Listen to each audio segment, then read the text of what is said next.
Hi, welcome to another episode here on Creepy with Coffee. I'm Kim, your host, and today's story we're gonna talk about weird things that happen after car accident. I'm sure as a horror or scary ghost stories fan, you've probably heard about stories when people who are involved in a car accident somehow appeared for help from people surrounding. This story is quite similar to something like that. Well, before we begin, for those who have yet to subscribe, I would really appreciate it if you could and push on the notification button so that you'll be notified when we put up the new video. And if it's not too much to ask, do drop in kind words down in the comment section down below. And if you have stories of your own that you wish to share with us, you can always reach out to me in the comment section as well.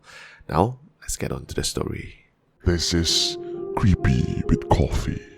The story is by Abdul Rahman Jamil from Kuala Terengganu, Terengganu. In the 1980s, my uncle's family on my mother's side live around Bukit Besi, Terengganu. Anyone who has driven along the Terengganu Jabo Road would surely know the surrounding of that road. In 1980s, it was really desolate. The isolation felt even stronger at night. It was as quiet as a graveyard. My uncle and his family, who live in the Bukit Besi area where the main road is the Terengganu Jabo Road, experienced a disturbance that shocked the local community. The story begins when, for 3 nights, my uncle's family heard a sound of a child crying.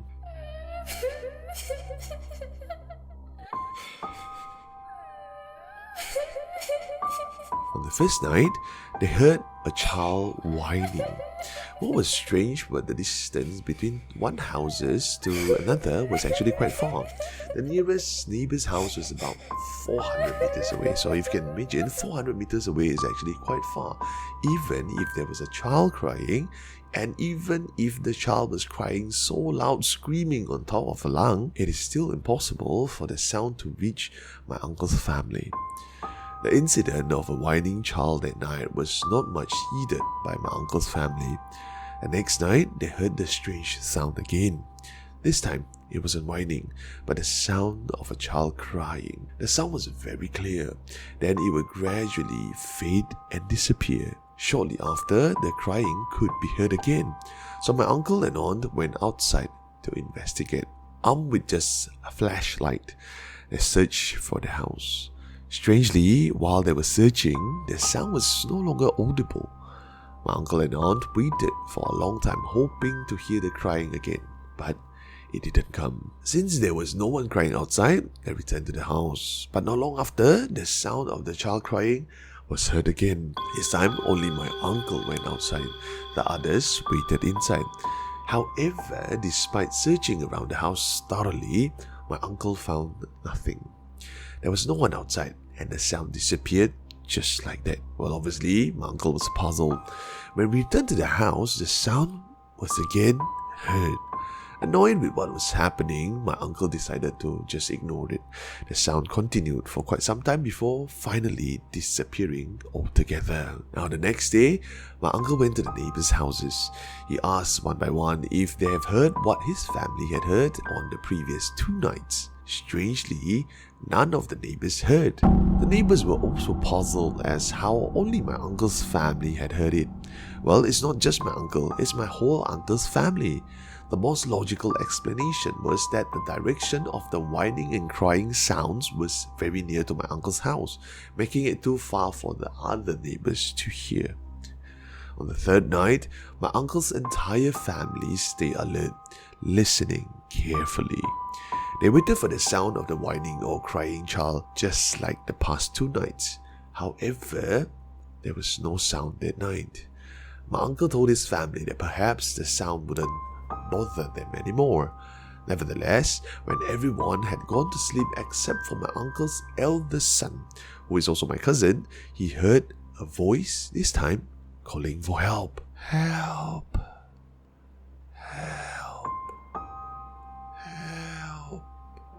He woke up my uncle and aunt to listen together. This time, my uncle, aunt, and also my cousin heard that same voice. although faint and unclear. They could tell it was a voice of an adult. It seemed to come from the same distance as the child's voice before. Now, the voice wasn't whining or crying, but it was just asking for help. This time, they didn't go outside to search like the previous night. They just left it alone. My uncle speculated that something might be trying to prank them or trick them. After a while, the adult's voice faded away, just like the child's had. Now come the following night. There were no sounds of child whining or crying, nor any adults calling for help. Eventually, everything seemed to have returned to normal. As usual, my uncle went outside to make sure his car and van were locked. While he was locking his motorcycle, a man who looked like to be around 70 years old or so suddenly approached my uncle. My uncle didn't recognize this man. He wasn't a friend, a neighbor, or anyone from the area, at least not a familiar face. After greeting my uncle, the man informed him that there were two people in trouble, and he continued saying their car had broken down. The man asked my uncle for help with the people he was referring to. After hearing the man's story, my uncle asked him to wait for a moment while he changed his clothes. He quickly went inside and told my aunt that he was going to go out to check on the broken car the man had mentioned. He also asked his son, which is my cousin, to accompany him. A few minutes later, my uncle and cousin stepped out onto the porch, but they found the man who had asked for help earlier on had disappeared. They had no idea where he had gone.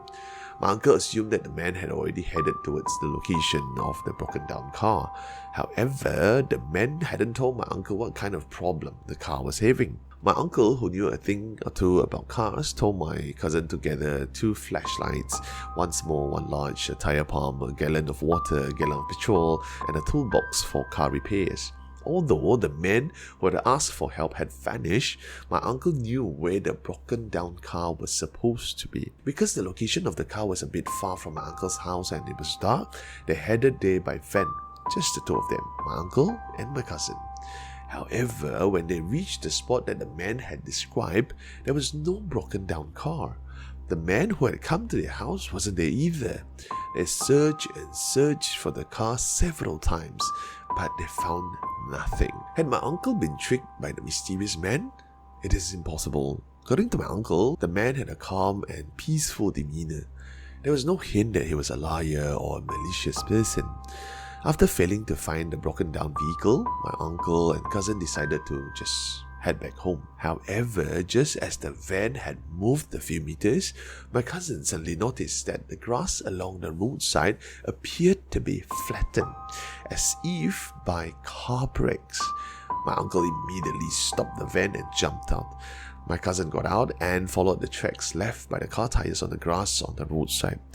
To their surprise, the tire tracks ended at the edge of a steep ravine about 60 meters steep. They looked at each other, wondering if there's a car down in the ravine. Could it have veered off the road and plunged into the depths below? Climbing down the ravine was impossible. It was not only deep, but almost a 90-degree drop. They shone their flashlights into the ravine, which was full of bushes and small trees. Because the ravine was so overgrown, they couldn't see any car down there. However, my uncle and cousin were convinced that there was a car at the bottom of the ravine. Could this be the broken down car the man had mentioned earlier? My uncle suspected something was off. But if a car had plunged into the ravine, why had the man said it was broken down? Why hadn't he simply said that the car had crashed into the ravine? Why lie? Those were the questions that my cousins had in his head. Although my uncle tried to think positively, my cousin, being younger, still believed that the man who had come to be helping the car's owner had tricked them. What was the man's motive for lying? Well, only the man knew. Feeling sure there might be a car in the ravine, my uncle and cousin informed the nearby neighbors. Shortly after, many local residents arrived at the scene, along with a group of police officers. Not only did the police come, but an ambulance, a tow truck also arrived at the scene. After several police officers, villagers, and ambulance staffs descended into the ravine, they discovered a black car at the bottom. My uncle and cousin didn't join the search party. They, along with other villagers, waited at the edge of the ravine. After some time, my uncle, cousin, and villagers saw two bodies being brought up. A man and a young child, estimated to be between 3 and 4 years old. Judging by their condition, my uncle and cousin assumed they had passed away. Back then, victims of accidents were wrapped in black plastics as they are today, so my uncle and cousins and villagers could clearly see the faces and the condition of the unfortunate victims. To my uncle's shock, the adult victim brought up from the ravine was the very man who had came to their house asking for help with the broken down car. My uncle told the people at the scene about what his family had experienced over the past few nights leading up to the discovery of the two accident victims. Everyone was shocked by my uncle's account. If that was the case, the man's voice asking for help that night before might have been the voice of the unfortunate man. The whining and crying sounds heard by my uncle's family on the previous 2 nights could have been the voice of the child who had been victim in the car down in the ravine. After a week of the incident, one of my uncle's friends told him that the car and its 2 victims that had been reported missing was 6 days before they were found. The victims were a grandfather and his grandchild. My uncle was obviously stunned. If they had been missing for 6 days, why were the bodies in such good condition? Logically, the bodies would have been decomposing and should be infested by maggots, right? Perhaps the bodies should have been incomplete, eaten by wild animals even. But both bodies showed no signs they had been dead for 6 days. Upon reflection, my uncle came to his own conclusion. Maybe the victims were good people, which is why God gave special treatment to their bodies. But perhaps the whining and crying sounds heard by my uncle's family were indeed from the child. However, the old man who came to the house asking for help about the broken car, that remains a mystery.